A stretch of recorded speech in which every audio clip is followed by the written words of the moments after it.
प्रतापनगर में सुंदरलाल नाम का एक दर्जी अपनी पत्नी शांति और बेटी संध्या के साथ रहता था। संध्या का रंग सांवला था, इसलिए उसके लिए कोई भी रिश्ता नहीं मिल रहा था। इसी कारण सुंदरलाल और शांति परेशान थे। सुंदरलाल, मैंने कुर्ता पजामा सिलने दिया था, तैयार हो गया क्या? बस एक पक्की सिलाई करनी बाकी है रामलाल जी। अच्छा, फिर मैं लड़का भेजूंगा, उसी के हाथ दे देना। शाम को शादी में जाना है, इसलिए थोड़ी देर में करके दे दो। और संध्या के लिए कोई रिश्ता मिला या नहीं? कहाँ मिला रामलाल जी, बहुत जगह बोल रखा है।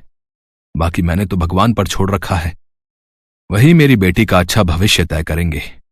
बात तो ठीक है, पर तुम्हारी बेटी का रंग सांवला है। इतनी आसानी से लड़के सांवले रंग रूप की लड़की के लिए मानते नहीं हैं। इसलिए जब तुमने मुझे कहा था, मैंने भी इस बारे में किसी से कोई बात नहीं की। अच्छा, चलता हूँ, कपड़े भिजवा देना है। सुंदरलाल देखता है रामलाल की बातें संध्या सुन चुकी है, इसलिए उसने बात बदलनी चाहिए। संध्या बेटी, तू रामलाल की बातों का बुरा नहीं मानना, वो तो बस। बापू, मुझे पता है मेरे कारण आपको कितना सुनना पड़ता है। सब कितनी बातें बनाते हैं, मुझे अच्छा नहीं लगता। ना बिटिया ना, ऐसा कभी मत सोचना। तू तो हमारी जिंदगी से बढ़कर हमें प्यारी है। मैं भी आप दोनों से बहुत प्यार करती हूँ बापू। अच्छा लाओ, कुछ कपड़े मैं सिल देती हूँ, आप थक गए होगे।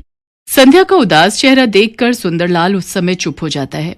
संध्या कपड़े सिलने लगती है। संध्या भी सुंदरलाल की तरह बहुत अच्छे कपड़े सिलती थी। एक दिन उस राज्य के राजकुमार का जन्मदिन था, जिसमें पूरे नगर को न्योता दिया गया था। सुनो सुनो नगरवासियों, ध्यान से सुनो। राजकुमार वीर सिंह के जन्मदिन की खुशी में पूरे नगर को दावत का न्योता दिया जा रहा है। राजा भानु प्रताप सिंह और रानी सुनंदा अपने बेटे वीर सिंह का 25वां जन्मदिन धूमधाम से मना रहे हैं। अरे वाह, राजकुमार वीर सिंह के जन्मदिन की दावत सचमुच देखने वाली होगी। मैं तो बहुत सुंदर तैयार होकर जाऊंगी। मैं भी। पर हम राजकुमार को क्या उपहार देंगे? ऐसे खाली हाथ जाना तो अच्छा नहीं लगेगा। अरे हम क्या देंगे? हमारे माँ बापू भी तो जा रहे हैं, वही देंगे, हम क्यों चिंता करें। पूरे नगर के लोग राजकुमार के जन्मदिन में जाने की तैयारी कर रहे थे।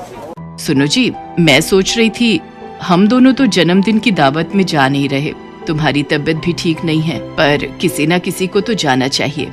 इसलिए संध्या को उसकी सहेलियों के साथ भेज देते हैं, नहीं तो महाराज और महारानी को बुरा लगेगा। ठीक है, ये बात सही रहेगी संध्या बिटिया। तू राजकुमार वीर प्रताप जी के जन्मदिन की दावत के लिए चली जाना। ठीक है, आप चिंता मत करो, मैं रेखा और सुनैना के साथ चली जाऊंगी। संध्या राजकुमार के जन्मदिन के लिए जाने के लिए तैयार तो हो गई, पर वो यही सोच रही थी कि आखिर वो राजकुमार के लिए उपहार में क्या ले जाए।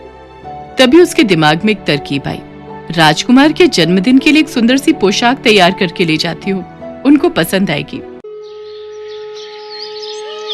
संध्या राजकुमार के लिए बहुत ही सुंदर पोशाक तैयार करती है और सबके साथ राजमहल पहुँचती है। बहुत संख्या में लोग जन्मदिन की दावत में पहुँचे थे। उन सबके बीच संध्या घबरा रही थी। राजकुमार को तो इतने ढेरों उपहार मिल रहे हैं, इतने सारे उपहार में मेरे द्वारा सिली हुई मामूली सी पोशाक क्या राजकुमार को पसंद आएगी? राजकुमार को अपने हाथ से देने की हिम्मत तो मेरे में है नहीं। चुपचाप उनके कक्ष में रख देती हूँ। संध्या पोशाक को राजकुमार के कक्ष में रखकर घर आ जाती है। संध्या बिटिया, तू राजकुमार से बिना मिले ही आ गई। उन्हें पता कैसे चलेगा कि तूने उपहार में उन्हें वो पोशाक दी है? कोई बात नहीं बापू, वैसे भी अब तक राजकुमार इतने सारे उपहारों के बीच मेरी दी हुई पोशाक भूल भी चुके होंगे। संध्या जैसा सोच रही थी वैसा कुछ भी नहीं था। राजकुमार जब कमरे में पहुंचा तो उसने वो पोशाक वहां रखी देखी। अरे, ये उपहार मुझे किसने दिया है? ये तो बहुत सुंदर पोशाक है, अद्भुत। मुझे जहां तक याद है सबने मुझे उपहार दिए। मैंने सबका चेहरा देखा, पर यह उपहार तो मेरे हाथ में किसी ने नहीं दिया। कैसे पता चलेगा कि यह उपहार किसने दिया है? और मेरे हाथों में दिए बिना ही यहां मेरे कक्ष में रख दिया। राजकुमार महाराज, महारानी, सेनापति, दास दासी सबसे पूछता है, पर किसी को भी इस बारे में कुछ नहीं पता था। राजकुमार हैरान रह जाता है कि ऐसा क्यों हुआ। किसी ने अगर इतना सुंदर उपहार देना भी था तो उसको सामने से देता। चोरी छुपे कौन रख गया? राजकुमार वापस अपने कक्ष में आता है, तभी उसकी नजर अपने द्वार पर अटके एक दुपट्टे के टुकड़े पर जाती है। राजकुमार महल की सभी दासियों से दुपट्टे के टुकड़े के बारे में पूछता है, पर किसी भी दासी के पास ऐसा दुपट्टा नहीं था। राजकुमार को यकीन हो जाता है कि ये टुकड़ा यकीनन उसी लड़की के दुपट्टे का है जो उसके कमरे में वो पोशाक रख कर गई है। राजकुमार इस बात का पता लगाने के लिए पूरे नगर में सैनिकों को भेजता है। वो पोशाक किसने दी उसके लिए सब मना कर देते हैं। भाई, हमने तो बहुत महंगा उपहार दिया था। राजकुमार को चांदी की प्याली दी थी। हमने ये उपहार में पोशाक नहीं दी। उस समय सुंदरलाल, उसकी पत्नी और बेटी संध्या जरूरी काम से नगर से बाहर गए हुए थे, इसलिए उनसे पता करना रह जाता है। पर सैनिक ये बात राजकुमार को नहीं बताते। राजकुमार बहुत परेशान था। अब तो उसके पास एक ही रास्ता था, इस दुपट्टे के टुकड़े की असलियत जानने का। माँ, पिताजी, अब मेरे पास एक ही रास्ता है। मैं अपना स्वयंवर रखना चाहता हूं, ताकि उस स्वयंवर में सभी लड़कियां आएं और वही पोशाक पहने जो उन्होंने मेरे जन्मदिन के उत्सव में पहनी थी। मुझे पता चल जाएगा कि ये दुपट्टे का टुकड़ा किसका है। फिर मैं उसी लड़की से विवाह करूंगा। इससे मुझे अपने प्रश्न का उत्तर भी मिल जाएगा। ठीक है पुत्र, अब तुम इस योग्य हो चुके हो कि तुम अपना जीवन साथी चुन सको। जैसी तुम्हारी इच्छा पुत्र, हम आज ही नगर में तुम्हारे स्वयंवर की घोषणा करवा देते हैं। राजकुमार उस दुपट्टे के टुकड़े के बारे में किसी से कुछ नहीं कहता। वो तो चुपचाप उस बारे में जानना चाहता था जिसके दुपट्टे का ये टुकड़ा था। नगर में घोषणा कर दी जाती है और ये बात सुंदरलाल के कानों तक भी पहुंचती है। संध्या बेटी, तुम्हें भी स्वयंवर में जाना चाहिए। तुम्हारे पिताजी ठीक कह रहे हैं संध्या बेटी। नगर की सभी लड़कियां स्वयंवर के लिए जा रही हैं। अगर तुम नहीं गई तो महाराज क्रोधित हो जाएंगे। उन्होंने नगर की सभी युवा कन्याओं को स्वयंवर के लिए आमंत्रित किया है। पर मेरा वहां जाने का कोई फायदा नहीं, क्योंकि मैं तो देखने में बिल्कुल भी सुंदर नहीं हूँ। राजकुमार तो मेरी ओर देखेंगे तक नहीं, फिर मैं वहां जाकर क्या करूंगी? बेटी, ये तो भाग्य की बात है। अगर तुम्हारे भाग्य में राज सुख लिखा है तो उसे कोई नहीं छीन सकता, और यदि नहीं लिखा तो तुम अपना कर्तव्य निभाकर लौट आना। नगर की सभी लड़कियां उसी पोशाक में राजमहल पहुंचती हैं जो उन्होंने राजकुमार के जन्मदिन के उत्सव में पहनी थी। राजकुमार की नजरें तो उस लड़की को ढूंढ रही थी जिसके दुपट्टे का टुकड़ा अभी भी राजकुमार के हाथ में था। राजकुमार ने आज वही पोशाक पहनी थी जो संध्या ने उसे उपहार में दी थी। इनमें से तो कोई भी लड़की वो नहीं है। आखिर ये किसके दुपट्टे का टुकड़ा है? कहीं मेरी ये योजना विफल ना हो जाए। राजकुमार अभी इस बारे में सोच ही रहा था कि तभी संध्या महल में प्रवेश करती है। संध्या ये देखकर हैरान रह जाती है कि राजकुमार ने वही पोशाक पहनी है जो उसने सिल कर दी थी। राजकुमार ने मेरी दी हुई पोशाक पहनी है, इसका मतलब राजकुमार को मेरे द्वारा सिली हुई पोशाक पसंद आई। ये देखकर मैं बहुत खुश हूँ। बापू और माँ अगर ये सुनेंगे तो वो भी बहुत खुश होंगे। संध्या अभी ये सब देखकर मुस्कुरा ही रही थी कि तभी राजकुमार वीर प्रताप की नजर उसकी पोशाक पर जाती है। यही है वो जिसकी मुझे तलाश थी। आप सब जानना चाहते हैं मैंने ये स्वयंवर क्यों रखा है? क्योंकि मैं अपना जीवन साथी चुनना चाहता था। जिस लड़की की मुझे तलाश थी आज वो मेरे सामने खड़ी है। मैं उसका नाम तो नहीं जानता, पर आज जो पोशाक मैंने पहनी हुई है उसी लड़की ने मुझे उपहार में दी थी। क्या वो लड़की मेरी जीवन संगिनी बनना चाहती है? सब लड़कियां एक दूसरे का चेहरा देख रही थी, क्योंकि उनमें से किसी ने भी ये पोशाक राजकुमार को नहीं दी थी। संध्या तो सच जानती थी। वो हैरान रह जाती है। राजकुमार उसकी ओर बढ़ता है और उसका हाथ थाम लेता है। राजकुमार, मैं आपके लायक नहीं हूं। आपको तो मेरे से भी सुंदर लड़कियां मिल जाएंगी। संध्या, प्रेम तो दिल से होता है। मैं तो उसी पल ही तुम्हें अपना दिल दे बैठा था। जब मैंने इस पोशाक को देखा, वो तो तुम्हारे दुपट्टे का टुकड़ा दरवाजे में अटका हुआ था, तभी मुझे तुम्हारे बारे में पता चला, वरना मैं तो सच्चाई जान ही नहीं पाता। और मेरी नजरों से देखो, तुम मेरे लिए दुनिया की सबसे खूबसूरत लड़की हो। संध्या अपने दुपट्टे की ओर देखती है जो किनारे से फटा हुआ था। वहां खड़ी सभी लड़कियां हैरान रह जाती हैं। राजकुमार वीर प्रताप की बातें सुनकर संध्या की नजरें शर्म से झुक जाती हैं। उसके पश्चात सुंदरलाल और शांति को दरबार में बुलाया जाता है। फिर शुभ मुहूर्त में संध्या और राजकुमार वीर प्रताप का विवाह संपन्न होता है। आज संध्या के जीवन में दुनिया की सारी खुशियां थी।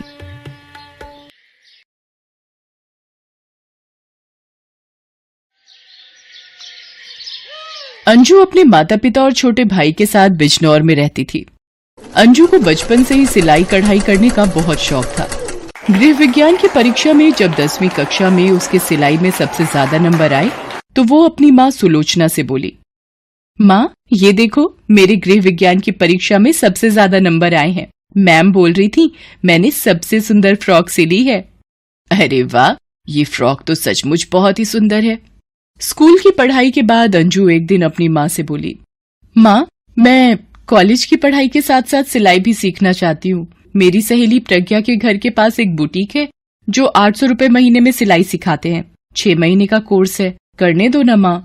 पर बिटिया तेरे पिताजी नहीं मानेंगे, वो यही बोलेंगे कि तेरी और अमित की स्कूल और कॉलेज की फीस बहुत ज्यादा है, मना कर देंगे। माँ पैसे मैं जोड़ लूंगी, तुम बस सीखने का हाँ बोल दो प्लीज। ठीक है चल सीख ले। अंजू अपनी पॉकेट मनी से बचा बचा कर पैसे जोड़ लेती थी। उसने अपने लिए सब खर्च बंद कर दिए। पैसे जोड़कर बुटीक से 6 महीने की सिलाई का कोर्स सीखा। अब अंजू घर पर भी कपड़े सिल कर तैयार करती थी। ये ले अमित, तेरे लिए नई कमीज सिली है, कैसी लगी? दीदी ये बहुत सुंदर शर्ट है। वाह दीदी आप तो दर्जी बन गई हो। कुछ समय बाद सौरभ नाम के लड़के का अंजू के लिए रिश्ता आता है। सौरभ अपनी माँ प्रेमा के साथ रहता था और एक प्राइवेट कंपनी में नौकरी करता था। अंजू की शादी सौरभ के साथ हो जाती है और उसका शादी के बाद एक प्यारा सा बेटा सुमित होता है।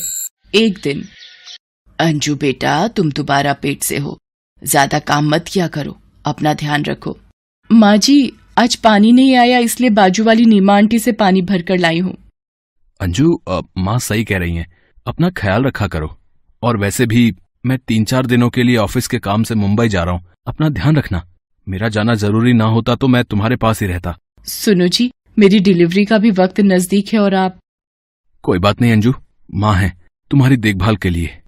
पापा आप मेरे लिए मुंबई से क्या लाओगे? मैं तुम्हारे लिए ढेर सारे खिलौने लाऊंगा, ठीक है? सौरभ ऑफिस के काम से फ्लाइट से मुंबई चला जाता है। रास्ते में सौरभ का प्लेन क्रैश हो जाता है जिसमें सौरभ के साथ बहुत से लोग मारे जाते हैं। उधर सुमित पहले अपने स्कूल का होमवर्क करो, बाद में टीवी देखना। मम्मी बस थोड़ी देर कार्टून देखने दो ना। अभी अभी खबर मिली है मुंबई जाने वाला प्लेन रास्ते में ही क्रैश हो गया है जिसमें बहुत से यात्री मारे गए हैं। प्लेन क्रैश में सौरभ का देहांत हो जाता है। अंजू की तो मानो जिंदगी पर दुखों का पहाड़ टूट गया। बूढ़ी सास, छोटा बेटा और एक वो जिसने अभी तक दुनिया में जन्म ही नहीं लिया। ये क्या हो गया भगवान, मेरा बच्चा, ऐसा नहीं हो सकता। मेरे सौरभ को कुछ नहीं हो सकता। माँ जी सौरभ हम सबको छोड़कर चले गए माँ जी। अंजू सुमित के हाथों सौरभ का अंतिम संस्कार करती है। कुछ दिनों बाद अंजू की एक बेटी पैदा होती है। अब अंजू पर 3 जिम्मेदारियां थी। माँ मैं क्या करूं, सौरभ के जाने के बाद मैं टूट गई हूँ। सुमित रोज पापा पापा करता है और रोता है। अंजू मैं कुछ पैसे भिजवा दूं अमित के हाथ? नहीं माँ, पिताजी तो वैसे ही परेशान है। घर का किराया, अमित की पढ़ाई, घर खर्च, प्लीज उन्हें कुछ मत कहो माँ। अंजू तू तो मेरी बहादुर बच्ची है ना, सब ठीक हो जाएगा मेरी बच्ची, हिम्मत रख। अंजू बहुत परेशान रहने लगी थी। पैसों की तंगी की वजह से धीरे धीरे जुड़े हुए पैसे भी अंजू के पास खत्म होने लगे थे। मायके में पहले ही पिता पर परिवार का बोझ था, इसलिए अंजू ने अपनी परेशानी का बोझ डालना उचित नहीं समझा। मम्मी अब आप मुझे पहले की तरह आइसक्रीम और पिज्जा खिलाने मॉल नहीं ले जाती हो। मुझे ये दाल चावल नहीं खाने। सुमित मेरे बच्चे थोड़ा सा खा ले, मैं तुझे तेरे जन्मदिन पर तेरी पसंद का सब कुछ खिलाऊंगी, प्रॉमिस।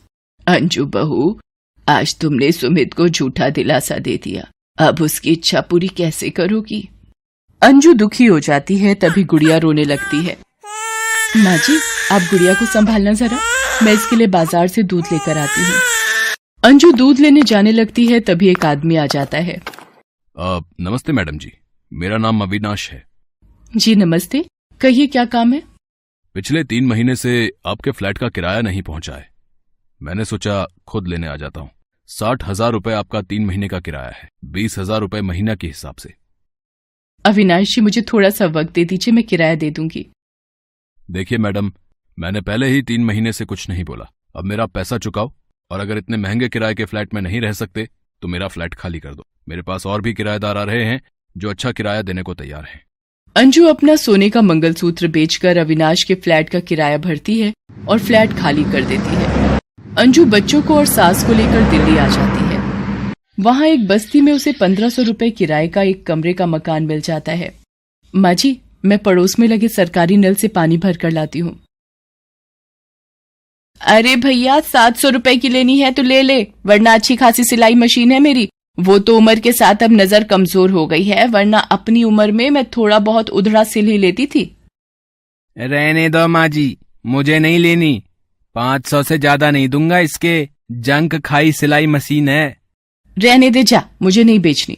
महिला सिलाई मशीन वापस अपने पास रखने लगती है। तभी, अम्मा जी, क्या ये सिलाई मशीन आप मुझे बेच सकते हो? मैं आपको 700 रुपए दे देती हूँ। पहले तो इस गली में तुम्हें नहीं देखा, इस एरिया में नई आई हो क्या?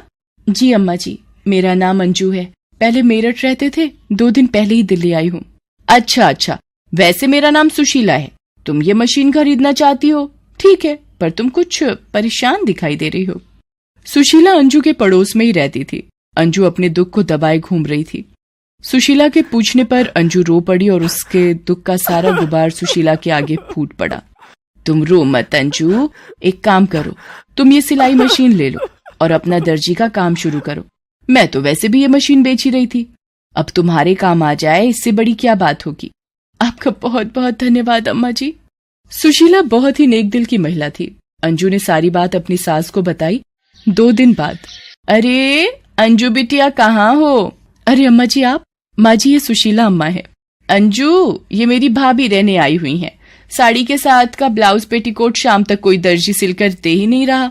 रात को इन्हें शादी में जाना है, क्या तुम ये ब्लाउज पेटीकोट सिल दोगी शाम तक? जी अम्मा जी, मैं अभी दोपहर तक ही आपका ये काम कर देती हूँ, आप फिटिंग भी चेक कर लेना। अंजू दोपहर तक ब्लाउज पेटीकोट सिलकर तैयार कर देती है। अम्मा जी, ये आप एक बार फिटिंग चेक करवा लीजिए अपनी भाभी से। अंजू, भाभी को तुम्हारे द्वारा सिले गए ब्लाउज पेटीकोट की फिटिंग बिल्कुल सही आई है, वो तो बहुत खुश है फिटिंग देखकर। अच्छा ये बता, मेरी दर्जी बहू की पहली सिलाई के कितने पैसे हुए? अम्मा जी, आपने मेरे लिए इतना कुछ किया है, आपसे पैसे मैं कैसे ले सकती हूँ? नहीं अंजू बेटा, फिर भी तूने मेहनत की है। अच्छा ये 200 रुपए रख भाभी की तरफ से सिलाई के। अंजू, सुशीला बहन वाकई में बहुत अच्छी है। धीरे धीरे सुशीला और भी मोहल्ले की औरतों को अंजू के पास लाने लगी। आस पड़ोस में सभी औरतें अब अंजू से ही कपड़े सिलवाती थीं। धीरे धीरे अब अंजू के पास सिलाई का काम आने लगा। सुशीला को तो मानो भगवान ने अंजू की मदद के लिए ही भेजा था। माँ जी, भगवान की कृपा से और सुशीला जी के साथ से अब मेरी थोड़ी बहुत कमाई शुरू हो गई है। मैं सुमित को यहाँ किसी स्कूल में दाखिल करवा देती हूँ। ठीक है बहू, तुमने सौरभ के जाने के बाद इतनी मुश्किलों के बीच हम सबका ख्याल रखा। तुम बहुत ही हिम्मत वाली हो अंजू बहू। अंजू ने सुमित को फिर से स्कूल में दाखिल करवा दिया और अब अंजू सारा दिन सिलाई का काम करती और साथ ही अपनी सास और दोनों बच्चों की देखभाल भी करती। जिंदगी के संघर्षों के बीच जीना अंजू सीख चुकी थी और सौरभ के जाने के बाद अंजू ने खुद को संभाल कर परिवार को भी संभाला और अपनी मेहनत से सिलाई के काम से घर को चलाना शुरू कर दिया।